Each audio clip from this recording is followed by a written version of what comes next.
Agora nós vamos falar sobre dos relacionamentos, e eu vou abordar aqui, que já é no capítulo 5, principalmente com o cliente. No artigo 8, ele fala o seguinte: define-se como cliente a pessoa física ou jurídica que adquire ou utiliza serviços de fonoaudiologia, a quem o fonoaudiólogo presta serviços profissionais e em benefício da qual deverá agir com o máximo zelo e o melhor de sua capacidade profissional.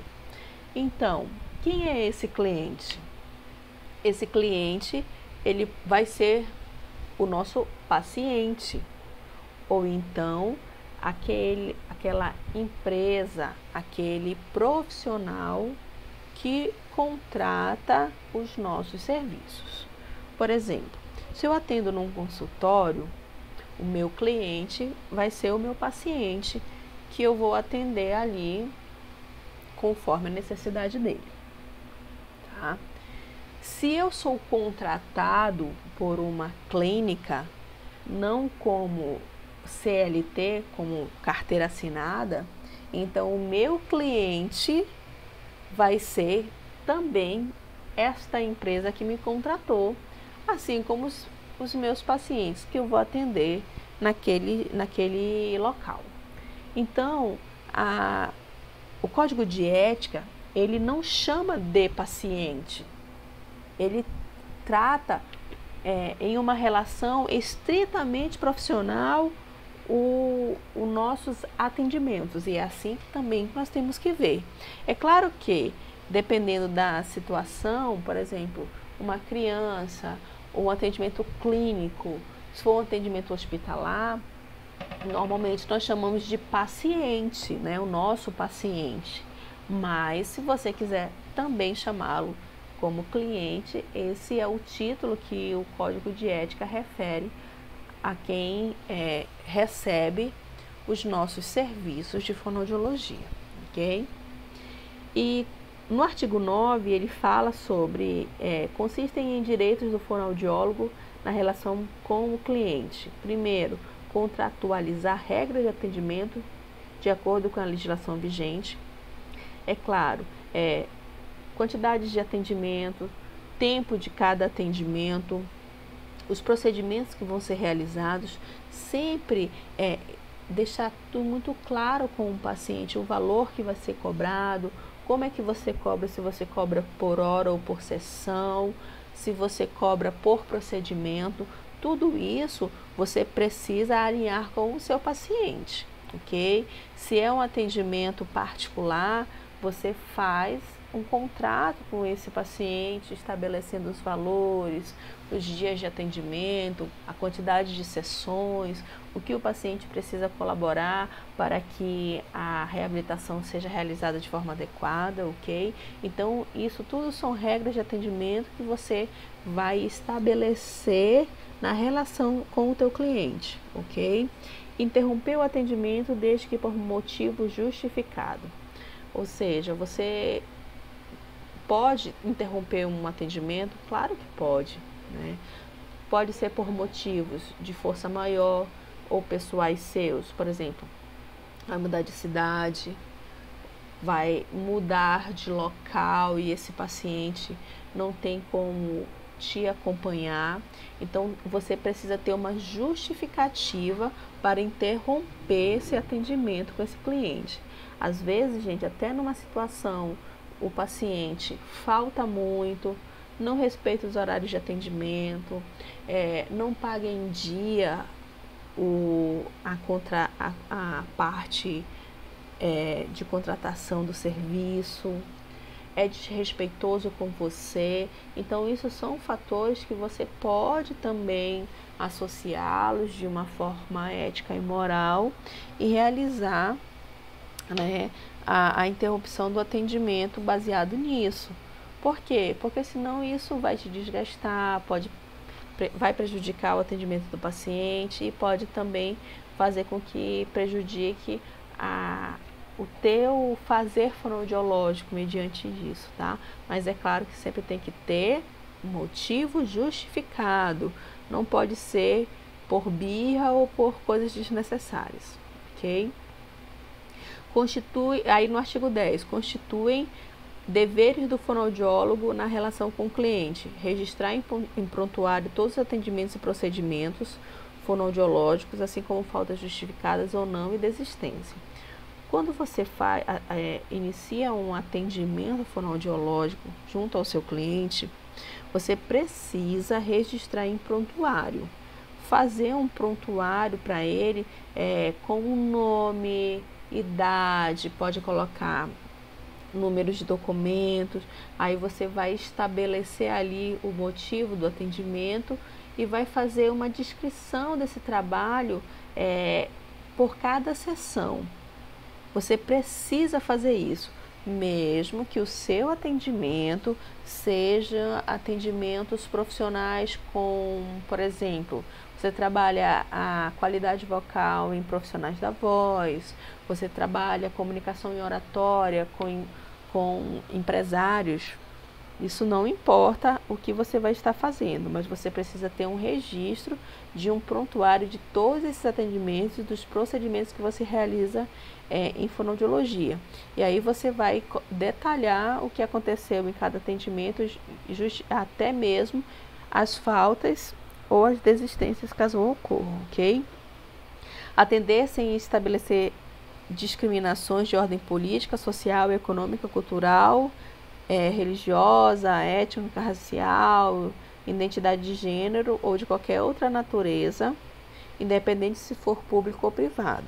Ou seja, você não pode não atender alguém por algum fator desses que foi aqui citado.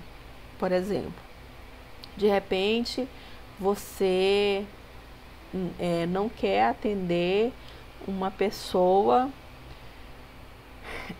de repente um homossexual que é um travesti. Você não pode negar o atendimento pela condição de gênero dele, ok? Ou então você se recusa a identificá-lo com o nome social que ele se identifica. Isso também não pode. O que é o nome social?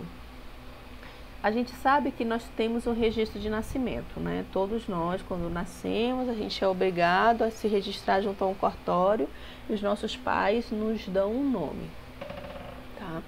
Mas hoje, por exemplo, se você possui um gênero a qual não é o seu gênero de nascimento, por exemplo, eu sou do gênero feminino, eu nasci com gênero feminino, mas após a minha vida adulta ou em determinado momento, pode ser até mesmo na minha infância, eu não me identifico mais com aquele gênero.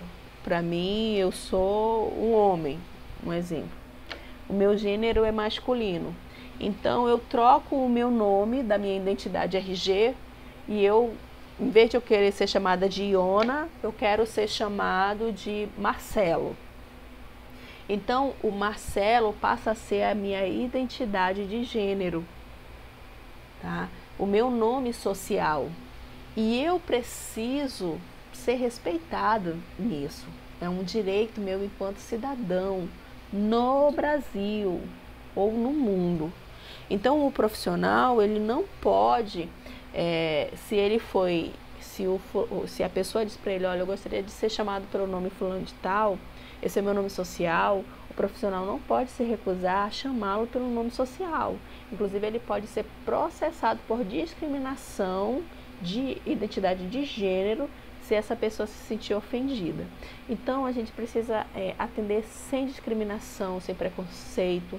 O nosso objetivo ali não é de julgar, não é de juízo, nós não somos juízes, né? Nós somos o quê? Profissionais da área de saúde com o propósito de restabelecer uma qualidade de vida dentro dos padrões fonoaudiológicos.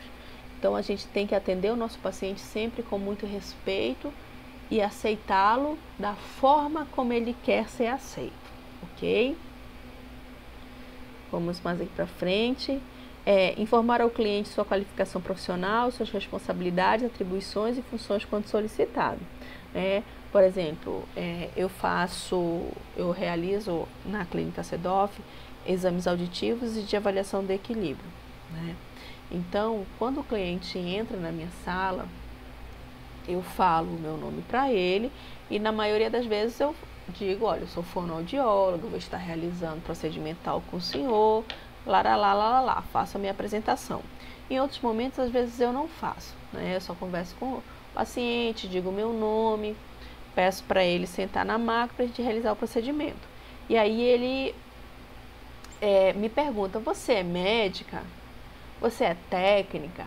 Aí, quando ele solicita, se caso eu não tenha falado, eu digo, não, eu sou fonoaudióloga, sou um profissional de graduação a nível superior, e aí explico as minhas qualificações para ele, né? Especialista nisso, vou realizar o seu exame, tarará. Então, essas informações, elas precisam ser informadas ou no primeiro momento quando você atende o seu cliente ou então quando ele fizer esse questionamento para você, ok? Item 4, apresentar a devida justificativa quando solicitar avaliação por outros profissionais. Quando você encaminhar um paciente para determinados exames, você faz esse encaminhamento e você precisa informar, justificar o porquê você está fazendo aquilo. A fins de quê? De melhorar o seu atendimento fonoaudiológico. Por exemplo, eu sempre encaminho o paciente, ele chega para fazer a avaliação do equilíbrio corporal e a gente utiliza uma técnica que é a irrigação com temperaturas a ar no ouvido do paciente, né? Então, esse paciente ele pode ser encaminhado pelo otorrino, pelo neuro, pelo pediatra, por qualquer profissional, até mesmo por um clínico geral que realize o exame. E às vezes, quando esse paciente ele chega, a gente faz a otoscopia e observa que o conduto auditivo externo do paciente está obstruído por cera. Então, eu não posso realizar esse exame no paciente porque as informações não vão ser fidedignas em decorrência da obstrução no ouvido. Então, eu encaminho esse profissional para uma avaliação otorrinolaringológica, né, com o objetivo de desobstrução do conduto auditivo externo de determinada orelha do paciente, direita ou esquerda. Então, eu explico o porquê eu estou solicitando aquilo para que ele entenda as minhas necessidades como fonoaudiólogo, ok? E a gente precisa ter, às vezes, muito cuidado quando a gente faz esses encaminhamentos para os médicos, né? Porque o médico, ele se sente, às vezes, muito dono, né, da área de ciências da saúde, e ele acredita que só ele precise de encaminhamentos, né, de exames para esclarecimentos. Então, para a gente evitar, né, esses desconfortos com outras classes profissionais, a gente tem que apresentar essa justificativa, até mesmo porque é uma sugestão do próprio Código de Ética, ok? Esclarecer com linguagem clara e simples sobre a avaliação, o diagnóstico, os prognósticos e objetivos, assim como o custo dos procedimentos fonoaudiológicos, assegurando-lhe a escolha do tratamento ou procedimento indicados, tá? Você sempre tem que ser muito esclarecedor para com o teu cliente, o teu paciente. E sempre conversar com o paciente no mesmo nível de linguagem que ele possui.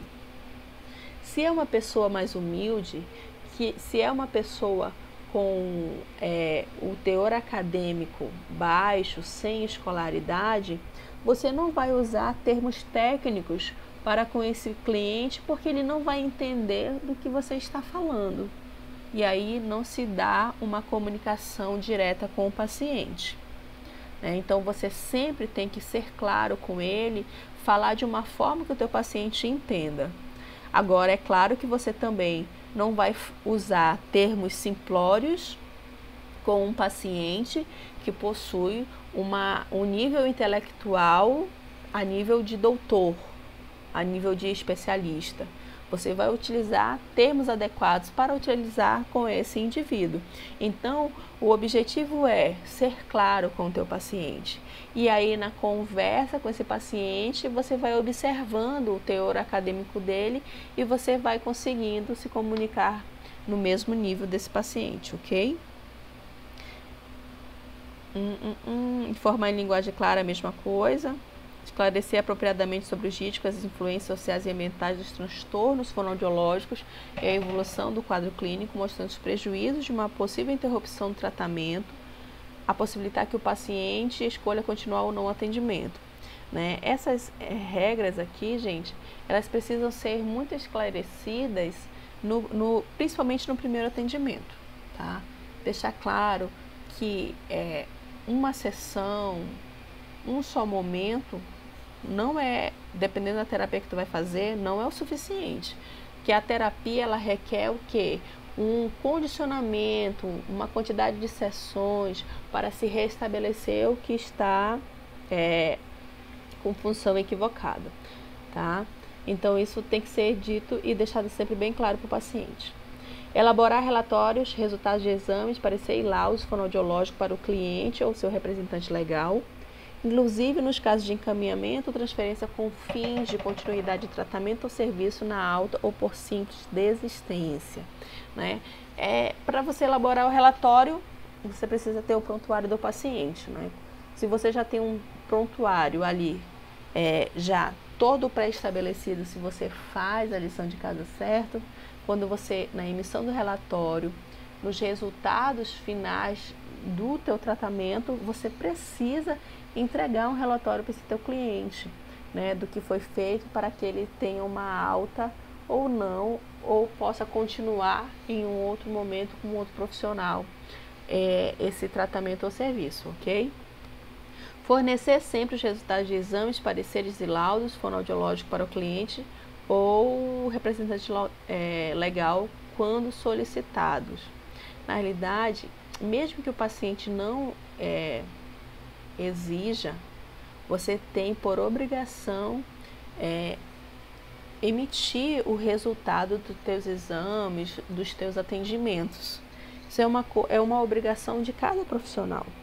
Se eu faço uma audiometria em uma pessoa, eu preciso emitir um documento assinado e carimbado com aquilo que eu realizei e como eu estou categorizando aquele resultado, né? Porque aquilo é um documento, então você precisa fornecer isso para os teus clientes, ok?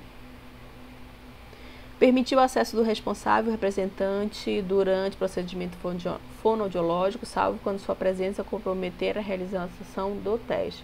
Ou seja, o acompanhante, ele pode exigir presença mediante os atendimentos fonoaudiológicos e aí vai, junto com o critério do profissional, permitir esse acesso ou não, tá?